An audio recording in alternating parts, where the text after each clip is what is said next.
On a Windows PC or laptop, if DroidCam is showing a green screen or black screen, here are some fixes you can try. First, make sure the DroidCam app has permission to access the camera on your device. On an iPhone, open the Settings app, scroll down to Apps, find DroidCam, and turn on the camera toggle.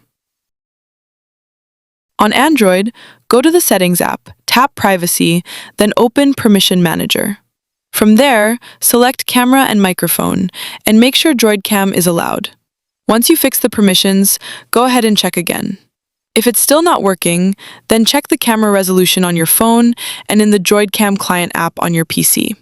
Next, close the DroidCam app on your PC or laptop. Then open a third-party app like Zoom, Microsoft Teams, or Discord first.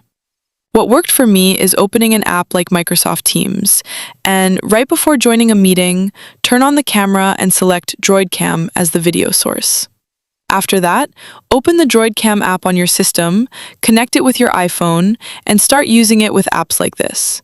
Sometimes the connection gets stuck when linking your iPhone to DroidCam, and this method usually fixes it.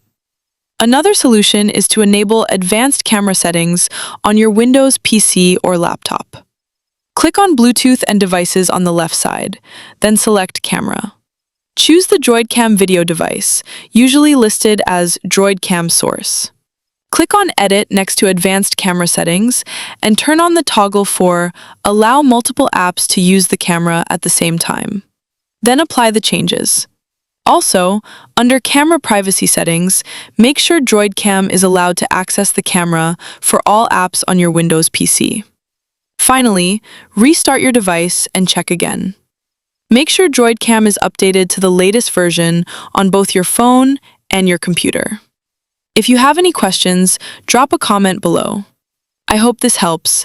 Don't forget to like, share, and subscribe for more updates.